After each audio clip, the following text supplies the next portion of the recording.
I'm Patty, and I'm going to be talking about my favorite forms of creepypasta slash scary media in general, realism horror. Put simply, albeit self-explanatory, realism horror is either true stories or probable stories with real-life dangers that people face made into some form of media.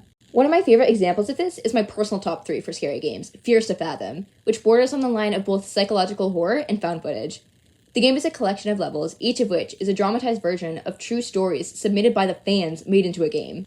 These are games based on real stuff that happens, and people have submitted stories. For instance, one is the first-person telling of a young woman taking a drive and sparsely avoiding human traffickers at a hotel, while another is a teen boy getting stalked by his ex. All of them cover vastly different, but entirely probable scenarios that are meant to make you feel paranoid.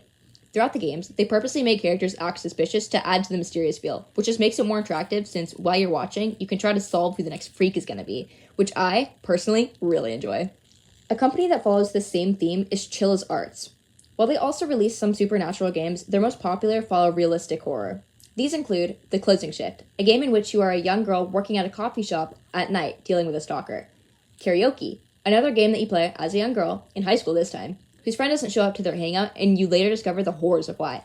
And Parasocial, can you guess what you play as? Another young girl! This time though, you're a streamer, with a parasocial viewer who takes it too far.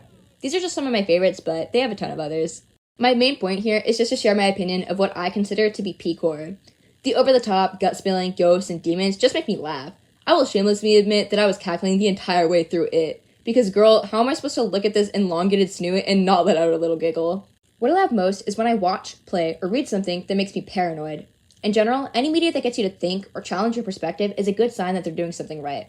But what do you think? Did this change your perspective on horror? My first time watching The Closing Shift definitely did.